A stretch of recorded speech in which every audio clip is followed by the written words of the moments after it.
Canal 28 del Sistema de Radio y Televisión de Nuevo León no se hace responsable de las opiniones aquí expresadas, pues son responsabilidad de los invitados quienes expresan su libertad de opinión. Cada diálogo aquí expuesto solo tiene como fin buscar el entendimiento y comprensión de diferentes posturas del desarrollo humano.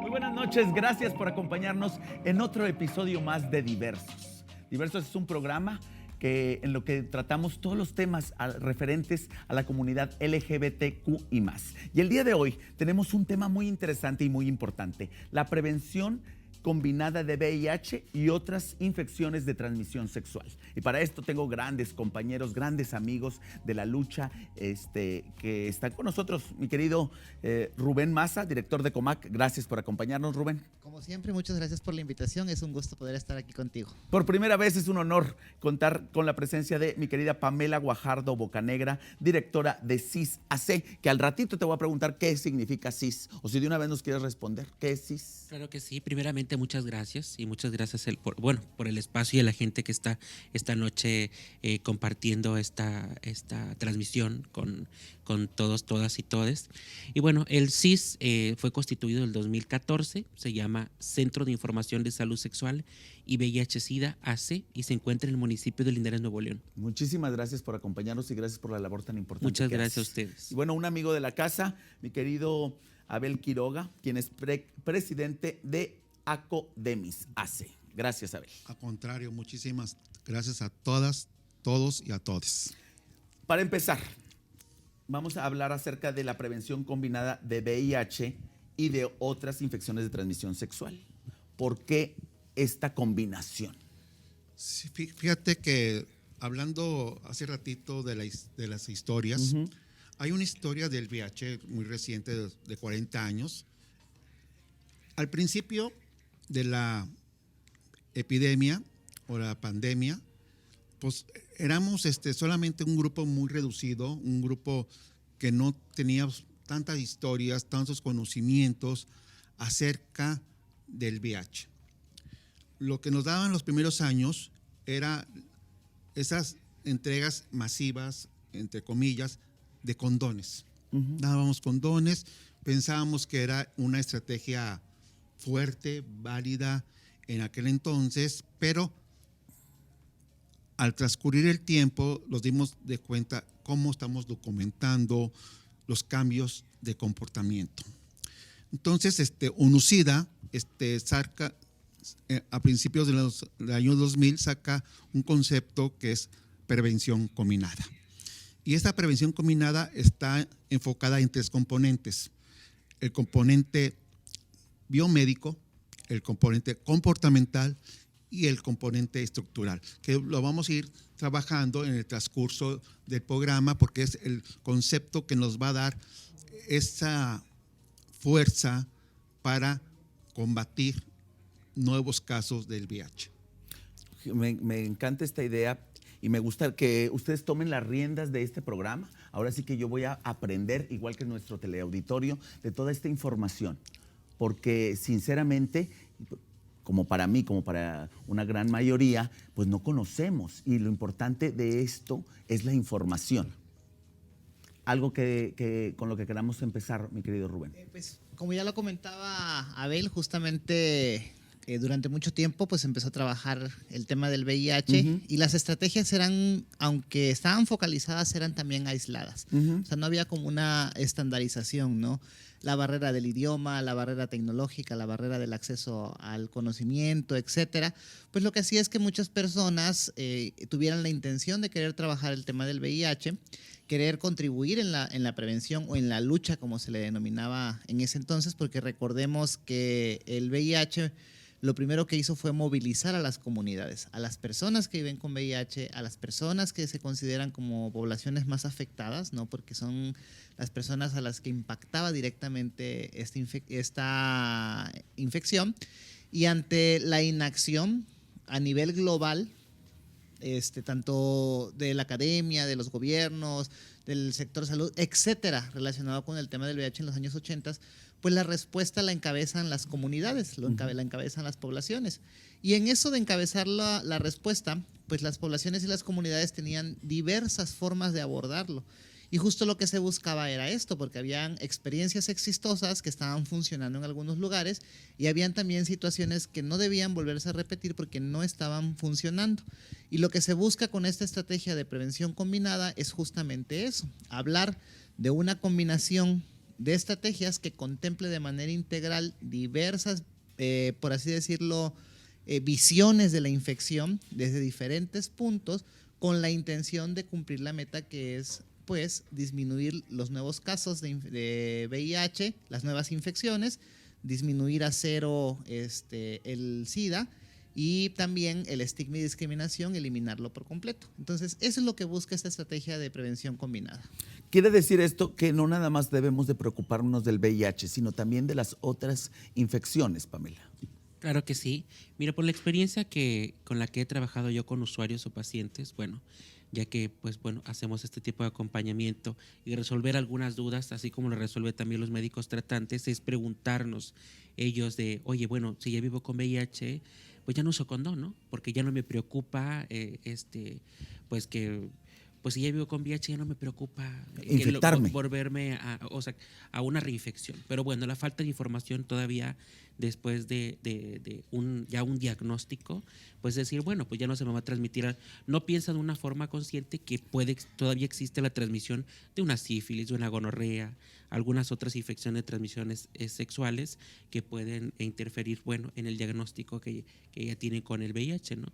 Igual, bueno, con el tratamiento, que es muy importante que el usuario vaya a hacerse un diagnóstico, esté en un tratamiento, pues primero para que sea indetectable o disminuya lo que es su codificación de carga viral y eso le ayude, por supuesto, a tener una buena calidad de vida y también a no transmitirlo.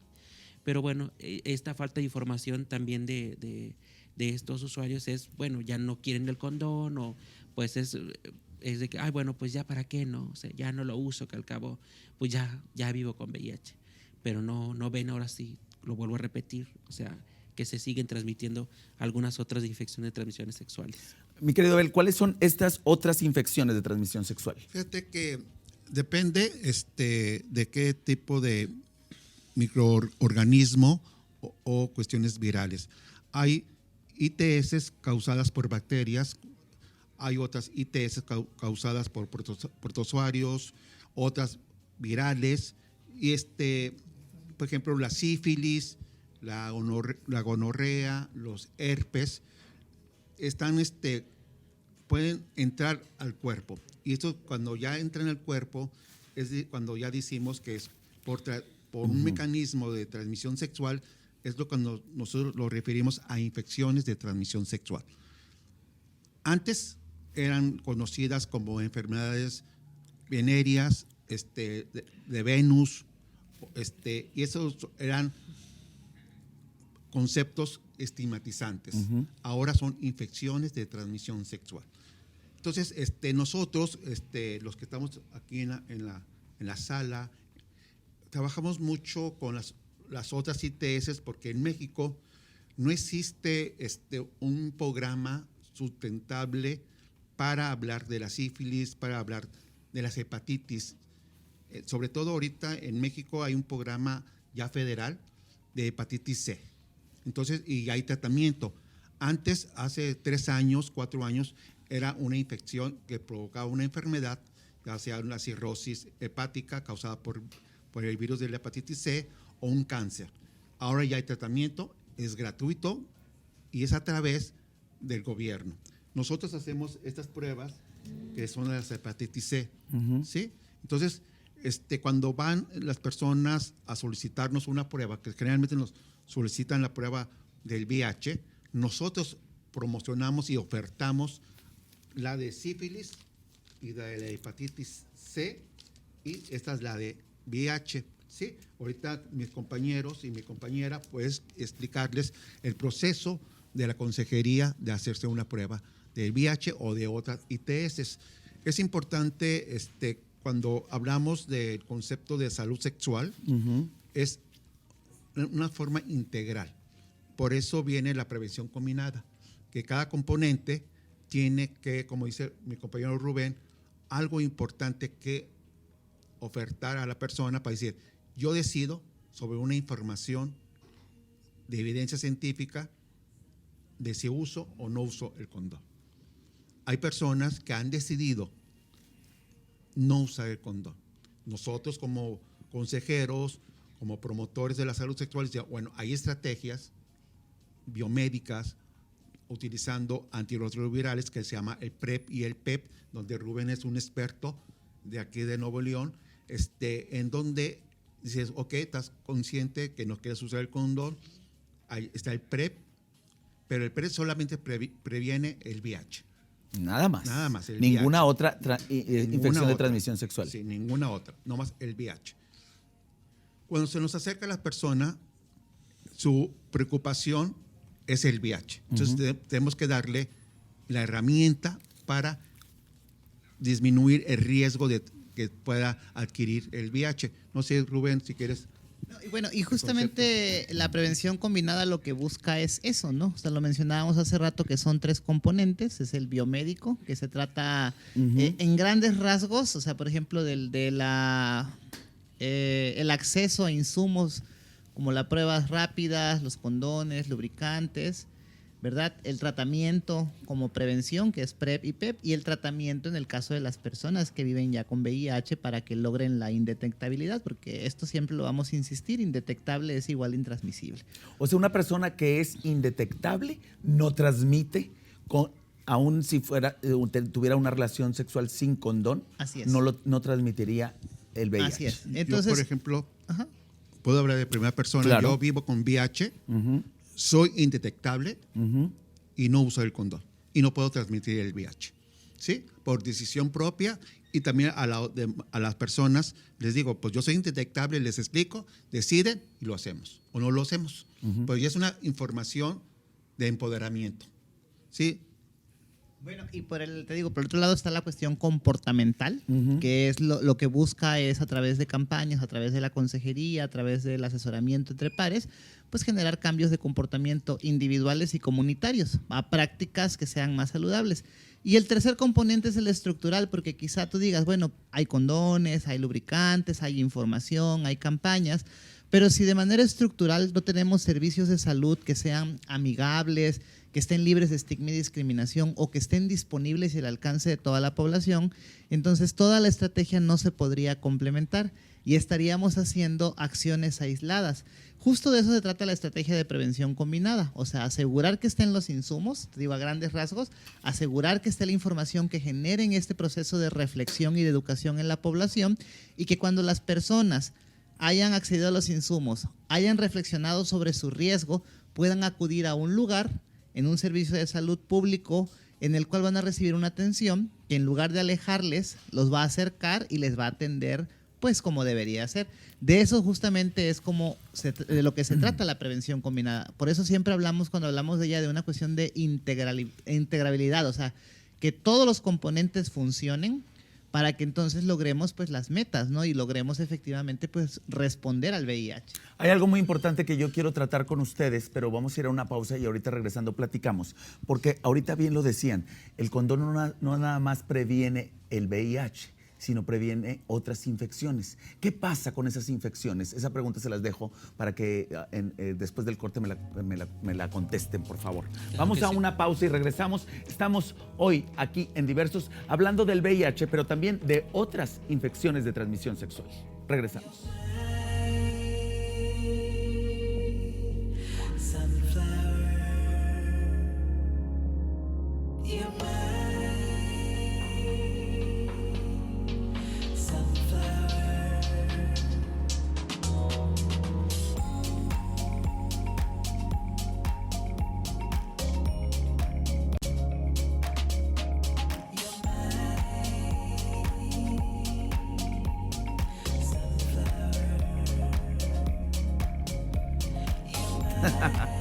Gracias por continuar con nosotros. Estamos en Diversos. ¿Por qué? Porque todos somos diferentes, pero todos tenemos los mismos derechos y todos tenemos el derecho a la salud.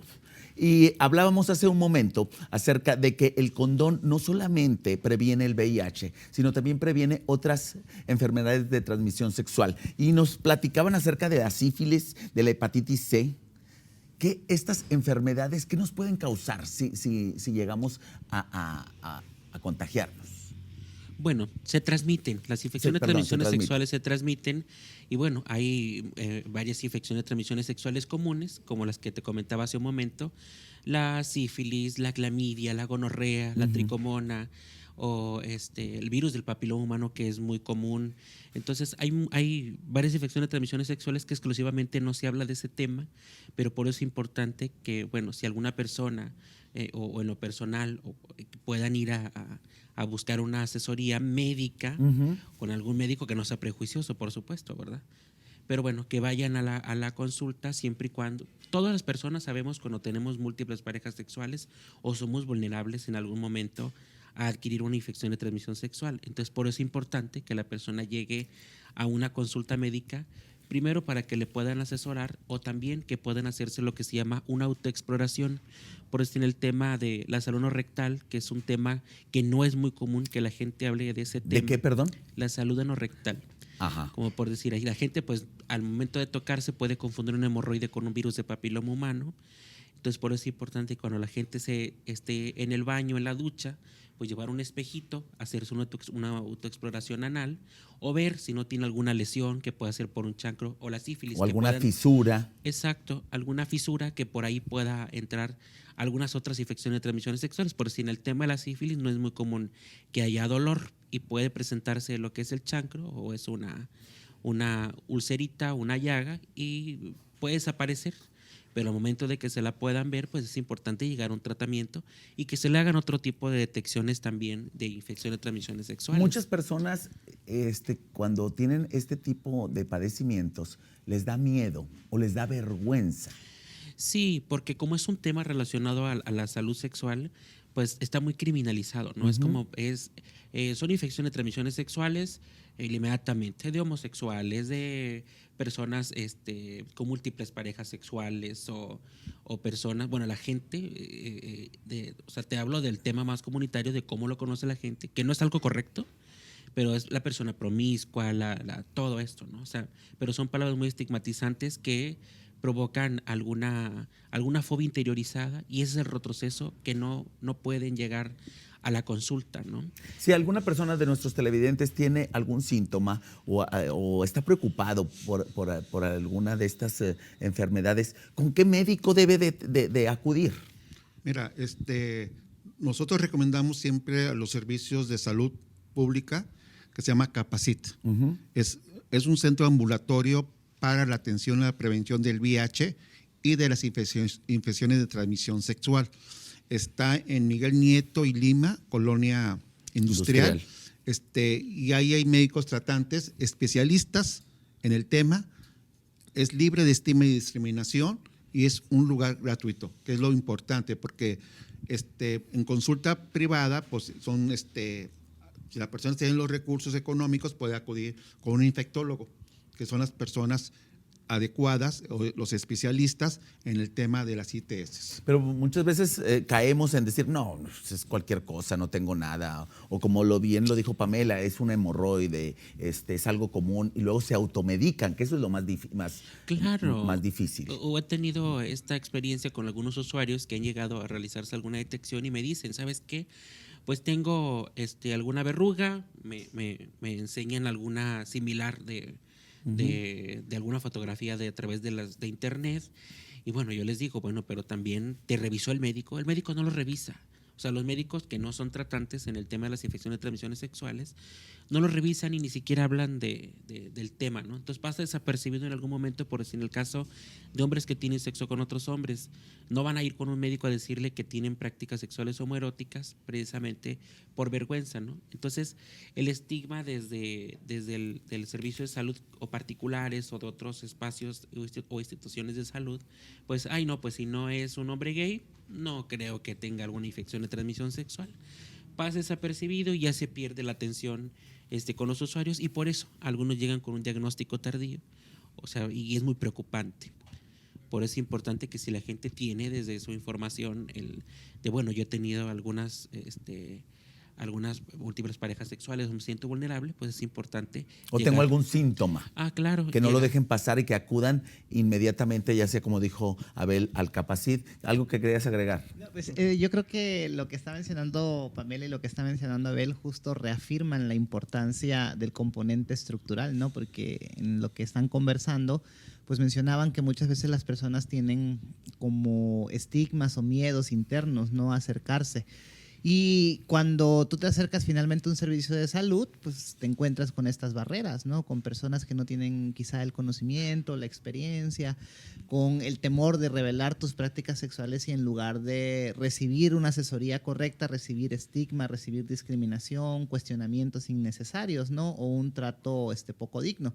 Entonces, justamente esto es lo que busca, ¿no? El tema del componente estructural es trabajar las estructuras institucionales, las estructuras comunitarias y sociales. Romper esas barreras que existen. Exactamente. Y justamente pues eliminar el estigma y la discriminación en los servicios de salud y en general en la población para que deje de pasar lo que mencionaba Pamela, ¿no? O sea, personas que se automedican, personas que no acceden a un tratamiento porque no quieren o no tienen sienten pena, sienten vergüenza, sienten culpa y las consecuencias pues son negativas al futuro de su salud porque llegan con diagnósticos tardíos, llegan a grado de hospitalización cuando algo que se pudo haber atendido en una clínica, en consulta, con un tratamiento adecuado, pues no se atiende y termina en una hospitalización que luego se puede convertir en algo más grave. Que aquí entonces lo que cabe es, lo más importante es atenderse a tiempo.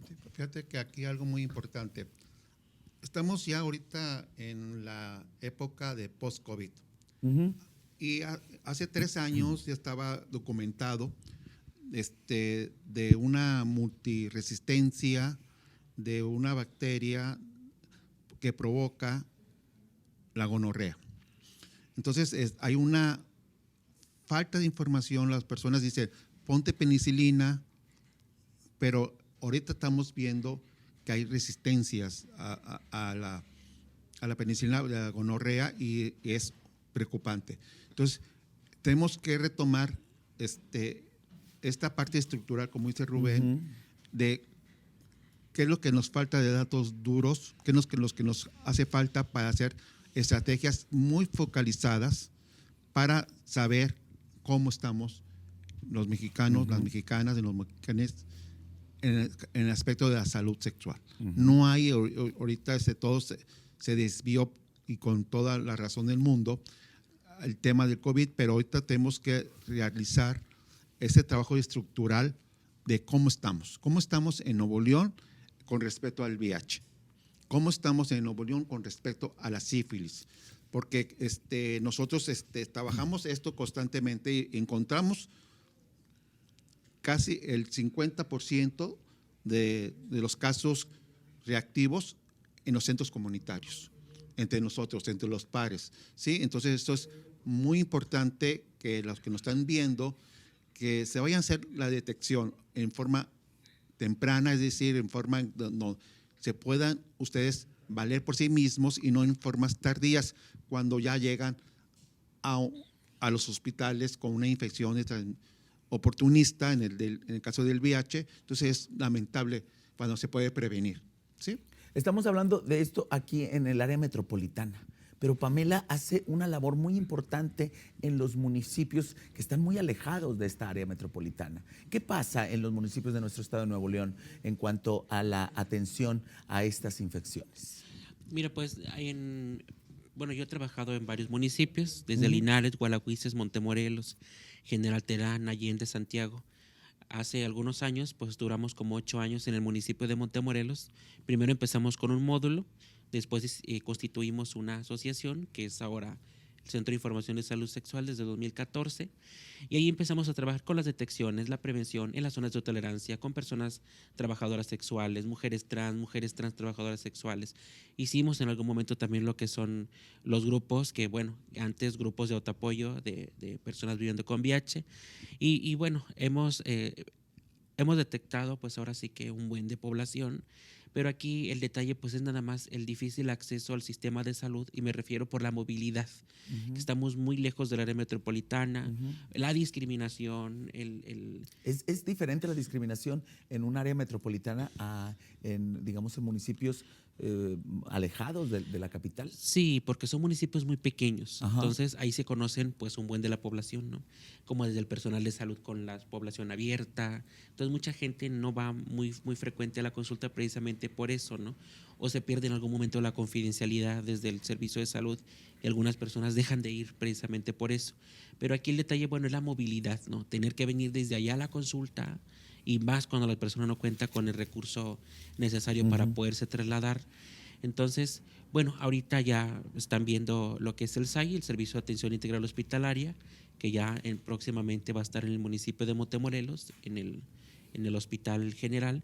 Y bueno, eso va a ayudar a un buen de población, incluso hasta las del sur del estado, desde Doctor Arroyo, Galeana, y de algunas comunidades de personas que puedan tener acceso a la consulta por allá. Pero sí es muy difícil trabajar en el área metropolitana y en el área rural.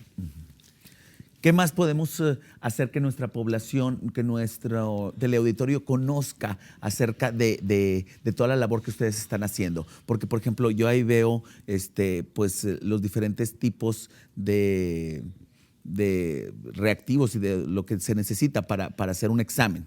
Pero mucha gente dice, ay, pues que me da miedo, no sé qué me va a pasar cuando yo vaya a hacerme un examen. Justo este material que tengo aquí a un lado y que tiene mi compañera Pamela de otro lado, son materiales que nosotros utilizamos para el componente comportamental. O sea, son materiales que usamos de manera lúdica, en el cual tratamos que las personas pues puedan observar, incluso tocar o ver de cerca aquellos insumos que se utilizan. En este caso, de este lado mío, se utilizan para la detección. Si te das cuenta, son pruebas de detección rápidas. ¿Qué quiere decir esto? Que es solamente con una gota de sangre de la yema del dedo, o sea, es un piquetito, se toma la muestra de sangre total, en este caso de la yemita del dedo, se coloca en estos instrumentos, por así decirlo, que se les llama o los conocemos como cassettes. Te das de cuenta, son de diferentes marcas, diferentes tipos, y en 15-20 minutos, después de colocar los reactivos necesarios, se puede saber si es la prueba reactiva o no reactiva, y con eso pues conocer el resultado frente a VIH, sífilis, hepatitis C.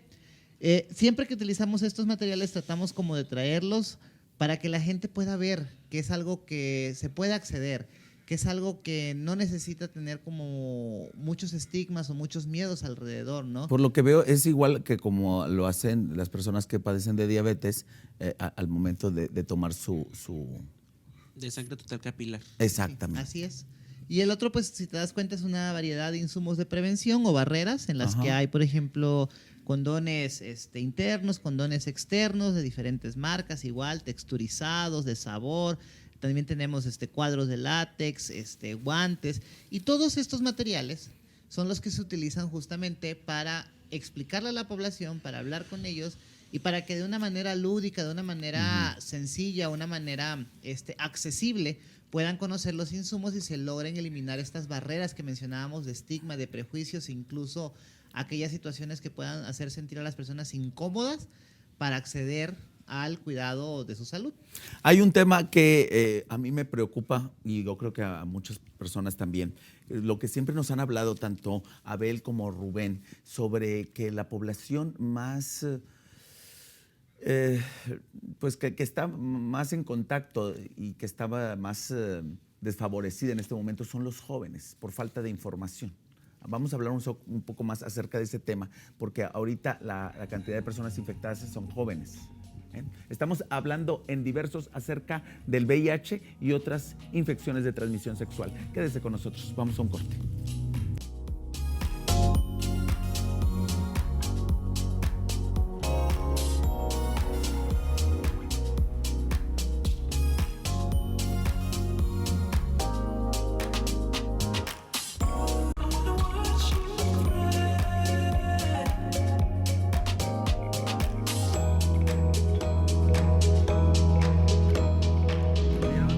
Gracias por continuar con nosotros. Estamos aquí en Diversos y estamos hablando del VIH y otras infecciones de transmisión sexual. Me platicabas fuera de cámaras, mi querido Abel Quiroga, sobre pues esta preocupación de los jóvenes, del rango de edades en las cuales están la mayor parte de la población infectados, que son jóvenes entre 18... 30, 35 años. ¿Y esto es a causa de falta de información? Fíjate que nosotros cuando Rubén y Pamela y un servidor trabajamos en la prevención, tenemos que trabajar en la línea de la vida. Es decir, a los jóvenes menores mayores de 18 años y a los adolescentes menores de 18 años, ¿qué información necesitan para poder tener una decisión de no adquirir el VIH? Generalmente, ¿por qué una decisión? Perdón que te interrumpa. ¿Por qué una decisión? Porque trabajamos en las autonomías, en las autonomías intelectuales, corporales y sexuales de las personas. Nosotros, por el marco legal, trabajamos con personas mayores de 18 años. Entonces, a estos jóvenes les decimos, por ejemplo, cómo se utilizan todos esos insumos de prevención y que ellos decidan cómo y cuándo lo van a utilizar. Porque no podemos imponer, decir, tienes que usar siempre el condón porque si no te va a pasar esto y esto y esto y esto y esto. Pero hay personas, hay jóvenes que dicen, es que yo tengo a mi novia, a mi novio, por cualquier tipo de relación que decidieron no usar el condón. ¿Qué es lo que proponemos? Pues pruebas rápidas del VIH, le proponemos el PrEP a los muy jóvenes también porque es una realidad que tenemos que ofertar y hacerles llegar a las juventudes todas nuestras capacidades y todos nuestros logros que hemos tenido por muchos años para que ellos prevengan el VIH. ¿Sí? Ahorita que tocaste el tema del PrEP, lo hemos platicado en varias ocasiones, pero no está de más, porque a lo mejor hay personas que no nos han visto en otros programas y que sepan qué es el PrEP. Y para eso, pues Rubén es experto en darnos la información. Pues el PrEP es una forma de prevenir el VIH, es una tecnología médica, por así llamarla, que justo viene en el componente biomédico, que es brindarle a las personas que no viven con VIH y que están en una situación de riesgo o que están en situaciones de riesgo, un tratamiento por el cual, por medio de una pastilla, un medicamento específico, de manera diaria se toma cuando es PrEP diario. Y hay otra versión que se llama PrEP por evento, que es una combinación 2 más 1 más 1, que son 2 pastillas hasta 2 horas antes, de 24 a 2 horas antes de la situación de riesgo o de la relación sexual en la que no se va a usar condón, una al día siguiente y una después a las 48 horas. ¿Qué es lo que hace esta medida de prevención? Lo que hace, pues obviamente, es que las personas, por medio de la toma y de la ingesta diaria de este tratamiento, van a generar una protección la cual les va a impedir o va a evitar que adquieran VIH incluso teniendo relaciones sexuales sin condón, que de eso justamente se trata. Hay algunos contextos en los que pues a veces la negociación del condón no es posible.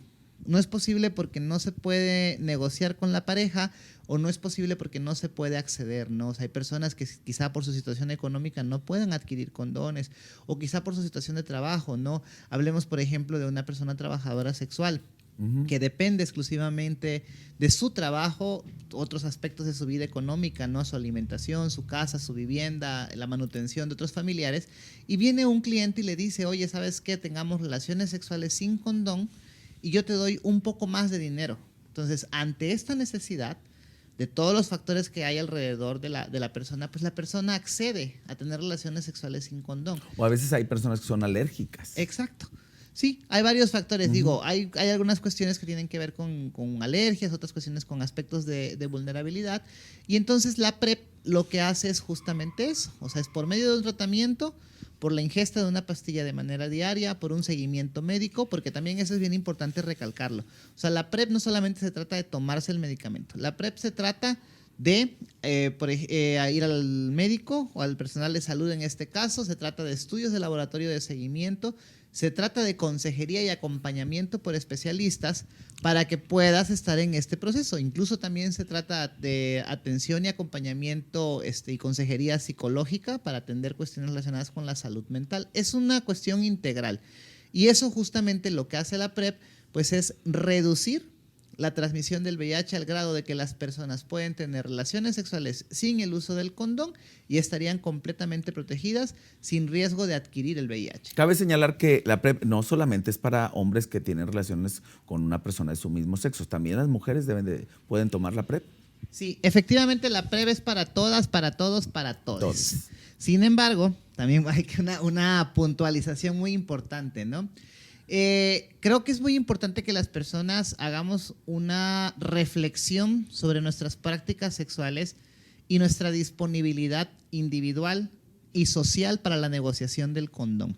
Si tú eres una persona que tiene habilidades individuales fuertes de uso de condón y puedes negociar con tus parejas sexuales el uso del condón, entonces quizá la PrEP no sea para ti. Porque como es un tratamiento que es limitado en este momento en el país y que está priorizado en poblaciones que pudieran tener más comprometida la toma de decisiones, entonces lo que buscamos es que, si bien es cierto que la PrEP idealmente debería ser para todas, todos y todes, sí buscar que se focalice en aquellas personas que tienen dificultades o enfrentan barreras para acceder, para negociar y en general para usar condones. Y también hay que puntualizar que la PrEP es solamente para prevenir el VIH, no las otras infecciones de transmisión sexual. Así es, efectivamente. La PrEP, eso siempre lo vamos a decir, es única y exclusivamente para la prevención del VIH. Dentro de la información que nos hiciste el favor de mandarnos, mi querido Abel, para hacer este programa, en el capítulo del componente biomédico se hablaba acerca de la circuncisión. Sí. ¿Qué nos puedes decir al respecto? Mira, en el caso de los varones, claro. Sí. En la parte del pene, donde está el prepucio, o sea, la liguita que une el glande con el cuerpo del pene, hay como un ligamento. Sí, en ese ligamento hay muchas células que reciben, para decir una palabra, o acogen muy bien al VIH. Cuando una persona no tiene la circuncisión, al momento de la penetración se estira. Y entonces hay lecciones. Entonces es muy probable que entre por ahí otra infección. Se transmita el VIH por esta membrana, esta membranita que se ve en este ligamento. Por eso cuando se hace la circuncisión es un componente biomédico que es usado mucho en el continente africano. Porque en África es una epidemia generalizada, es decir, tanto a mujeres como a hombres de todo tipo de orientaciones sexuales y de identidades de género pueden adquirir el VIH. En México es una epidemia concentrada en ciertas poblaciones que ya hemos mencionado. Por eso Rubén dice que el PrEP está focalizado en ciertas poblaciones, porque en México está focalizada en hombres gay, en hombres bisexuales, en hombres que tienen sexo con otros hombres, en mujeres trans trabajadoras sexuales, en personas con trabajo sexual y en usuarios de drogas o de sustancias psicoactivas. Entonces, vamos enfocando este diagnóstico porque los recursos económicos no los favorecen. Cuando uno se acerca a una instancia, lo primero que nos dice, no hay dinero. ¿Sí? Entonces, cuando nos dicen no hay dinero, entonces no están preocupados por el tema del VIH, porque para poder generar todo esto, se necesitan recursos humanos, recursos de capital social. Entonces, tenemos que, por eso está el componente estructural, que es el componente de fortalecimiento de los centros comunitarios, como el que tiene COMAC, CIS y de nosotros, para poder nosotros acceder de forma gratuita que las personas realicen las pruebas. Porque el costo de un laboratorio pues, varía. ¿Sí? Entonces nosotros lo hacemos de forma gratuita, pero tenemos que mover mucho ese componente estructural, pues nuestra lucha Claro. es precisamente en este tema.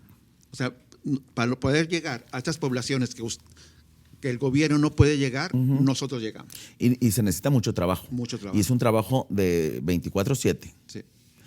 Y vas a agregar algo, Pamela, ahorita que estábamos hablando sobre lo de la circuncisión. Sí, porque, bueno, dijiste un tema por ahí, una palabra de varones, ¿no? Sí, perdón. Y bueno, Tienes- las mujeres trans, pues tienes también toda somos la razón. mujeres con pene. Exactamente. Y en algún momento, pues también estamos en esta situación de que algunas no estamos circuncidadas o otras sí, ¿no? Y que también son muy vulnerables Claro. a las infecciones, somos muy vulnerables a las infecciones de transmisiones sexuales. Toda aquella persona que necesite la circuncisión, ¿se debería de hacer? ¿Se recomienda que se haga? Sí, es una recomendación. Para prevenir el VIH es una recomendación. ¿Hay algún Así. lugar donde se realice de una manera gratuita o tiene algún costo? Aquí sí hay que acudir con un médico para que se haga la circuncisión. Ya médicos general, no, médicos internistas lo realizan, ¿sí? Y sí, es una operación sencilla, pero la convalecencia es dolorosa. ¿Sí? Y sobre todo cuando se lo practican los jóvenes, porque sus niveles de hormona están muy altos, ¿sí? Entonces, imagínate cada vez que tiene haya una una erección. se vuelve a abrir la cicatriz. Entonces, es esto, la recomendación es que lo hagan durante los primeros años de vida. Que hubo una generación donde se realizaba Era como una normalmente. costumbre, ahora ya se Exactamente. dejó de practicarlo, ¿sí? Y sobre todo cuestiones religiosas, como por ejemplo la religión judía, que lo practica por creencias religiosas, no por cuestiones de salud sexual. Bueno, y justo lo que estamos platicando es, son varias formas de prevenir el VIH. O sea, ya hablamos de la PrEP, ya hablamos del condón, de acceder a las pruebas de detección, hablamos también de los servicios de salud, incluso ahorita hablamos de la circuncisión, y justo la combinación de todas estas estrategias es lo que se busca para prevenir o para lograr, pues prevenir nuevas infecciones relacionadas con el tema del VIH. Vamos a hablar de esa combinación, pero si me permiten ir a un corte rápidamente y ahorita regresamos para hablar de esa combinación que es muy necesaria. Estamos en Diversos, hablando acerca del VIH y de otras infecciones de transmisión sexual. Eso es muy importante para usted y para su familia. Quédese con nosotros a través de la señal de Canal 28.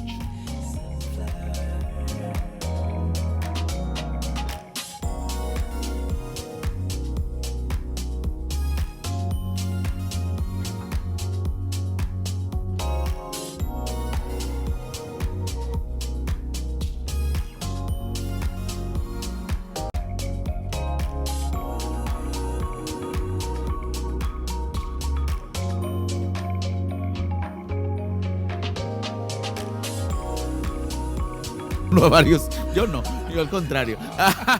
Quédese con nosotros aquí en Canal 28. Estamos en Diversos. ¿Por qué? Porque todos somos diferentes, pero todos tenemos los mismos derechos y sobre todo derecho a la salud y a la información. Y el día de hoy estamos hablando del VIH y de otras infecciones de transmisión sexual. Mi querido Rubén, nos quedamos en el punto en el que, en esta combinación de información. Pues lo que se busca justamente es eso, ¿no? La estrategia de prevención combinada, como su nombre lo dice, pues es combinar varias vertientes o varias estrategias con la intención de lograr pues la meta de llegar a prevenir los nuevos casos de VIH, ¿no? Lograr que las personas que ya viven con VIH pues accedan a su tratamiento también, se traten y pues logren la indetectabilidad. Que en el caso, por ejemplo, de las personas que pudieran estar en una situación de riesgo o en prácticas sexuales de riesgo, pues reflexionen sobre estas y cambien a un comportamiento pues más saludable, o en el cual se pueda prevenir de forma más asertiva el tema del VIH y otras infecciones de transmisión sexual. Y pues también pues lo que se busca, como te decía, pues bueno, es por un lado, si logramos con una persona en específica, que esta persona recibe información, reflexiona sobre sus prácticas y dice, ¿sabes qué? Mira, yo no usaba condón, o sea, no estaba usando condón, no quiero usar condón, o no podía usar condón porque no accedía a y recibe la asesoría, la consejería, la información, y entonces dice, oye, ¿sabes qué? Pues yo creo que sí podría empezar a usar condón. Bueno, por ahí entró la cuestión comportamental, accede a los insumos porque ya los tiene, el condón, y se hace también la prueba regularmente, porque dice, me voy a hacer la prueba para que en caso de que yo tenga un resultado reactivo, acceda. Perdón que te interrumpa, ¿cada cuándo es recomendable hacerse la prueba del VIH una persona sexualmente activa? Pues la recomendación general que se realiza es que sea 2 veces al año. Cuando ya no se puede 2 veces al año, por lo menos 1 vez al año. Como ir al dentista. Exactamente. Mínimo 2 veces al año. Así es. Y bueno, ya accedieron al condón, a la prueba, que esta persona pueda acceder a los servicios de salud de manera libre, libre de estigma y discriminación. Eso justamente es lo que busca la combinación de estrategias, porque quizá la persona pudiera acceder a los condones, quizá la persona pudiera reflexionar sobre sus prácticas sexuales, pero si no tiene a dónde acudir para atender sus dudas, si no hay profesionales de la salud con perspectiva de género, con perspectiva de justicia social, con perspectiva de equidad, con perspectiva libre de educación, con educación sexual. Sobre sexualidad, pues entonces no va a funcionar y esa persona va a seguir estar en situaciones de riesgo. ¿Y a dónde debemos de acudir? Pues siempre lo hemos recomendado, o sea, se ha hecho mucho trabajo en Nuevo León. Hay que reconocer que la combinación tanto de las organizaciones de la sociedad civil, las poblaciones y instituciones gubernamentales han generado modelos de atención como el Capacit, ¿verdad? Que está en proceso constante de cambio y mejora, como se ha mencionado muchas veces. Entonces es un espacio donde puede ser. Sin embargo, también pues hay que mencionar que tenemos uno en todo el estado de Nuevo León. Que ya vamos por el otro, ¿no? De ese que van a hacer en Montemorelos. Sí, ese sería el SAI. Y se está perfecto. buscando que en Guadalupe se haga también este modelo de atención, ¿no? ¿Y qué es lo que se busca con estos servicios de salud? Bueno, pues también se busca replicar principalmente en aquellos centros de salud o clínicas que se encuentran en todo el estado y que puedan las personas acceder a información sobre salud sexual, que puedan las personas acceder a insumos de prevención como el condón, las pruebas de detección y que sobre todo también accedan como a la canalización, que en este caso, cuando alguna persona se detecte en un centro de salud que no es el Capacit, o sea, cualquiera de los centros de salud que hay en cualquiera de las jurisdicciones, pues reciba la referencia y la canalización y el acompañamiento para vincularse sí al centro especializado. Sí, algo muy importante. Sí, a ver. Rubén nos está dando la referencia estructural de los servicios de salud. El VIH nos vino a reflexionar tantos componentes de la vida y uno es la detección. Y nosotros como comunidad, como pares y como representantes de organizaciones civiles, hace 5, 6, 7 años hubo un concepto en Europa de centros comunitarios de detección, cercanos a los pares, a las personas. Nosotros retomamos este modelo, igual que COMAC, igual que CIS, que se llaman los centros comunitarios de detección de cada organización. Y ahí se pueden detectar con las ventajas que están en horarios accesibles para nosotros, los hombres gay, mujeres trans, personas con trabajo sexual. Entonces, esto es algo muy importante porque nosotros detectamos cerca del 50% de lo que detecta el Capacit. Entonces, somos 3 organizaciones que detectamos el 50% de lo que detecta el gobierno. Entonces, estamos hablando de un concepto innovador exitoso. Eso es lo más importante, de un concepto innovador exitoso en cada una de las asociaciones que ustedes representan. Desgraciadamente, nuestro tiempo ya se terminó, pero quiero invitarlos para que dentro de unas semanas regresen, porque vamos a seguir insistiendo en dar esta información que es importantísima para la sociedad. Pero invita, por favor, Rubén, a nuestro público para que acudan a COMAC y a los servicios que ustedes nos brindan. Bueno, pues invitarles a todas las personas, www.comacmty.org. Y en todas las redes sociales nos encuentran como COMAC, Comunidad Metropolitana. Pamela Guajardo, por favor invita a CIS. ¿Y qué es? Repítenos qué es CIS. Claro que sí. El CIS es el Centro de Información de Salud Sexual y VIH-Sida-C, que así es como los pueden encontrar a través de la página de Facebook. Y bueno, estamos en el municipio de Linares, estamos en una colonia que se llama La Petaca. en calle Francisco Villa y Álvaro Obregón, es sin número, pero allá afuera está el anuncio de Centro de Información de Salud Sexual y VIH-Sida-C. Y bueno, pueden separar por ahí su previa cita a través de la página de Facebook, lo repito, del Centro de Información de Salud Sexual y VIH-Sida-AC. Mi querido Abel Quiroga, siempre es un gusto y un honor que estén ustedes con nosotros, los tres. Esta es su casa, se lo repito. Y por favor, háblanos acerca de Acodemis y dónde los pueden localizar. En Twitter, en @Acodemis, y en Facebook, Abel Quiroga. Les quiero reiterar a los tres que esta es su casa y que este programa es de todos, de todas y de todes, y que están las puertas abiertas siempre para dar la información que necesita nuestra comunidad. Aquí estamos para servirles. Gracias, Abel. Gracias, Pamela. Gracias, Rubén. Y a usted le doy las gracias por haber estado con nosotros, y de antemano también agradecer a Canal 28 y al gobierno del estado de Nuevo León por llevar hasta sus hogares diversos. ¿Por qué? Porque todos somos diferentes, pero todos tenemos los mismos derechos. Gracias a nuestro coordinador Valdemar Villarreal por este programa. Nos vemos a la próxima.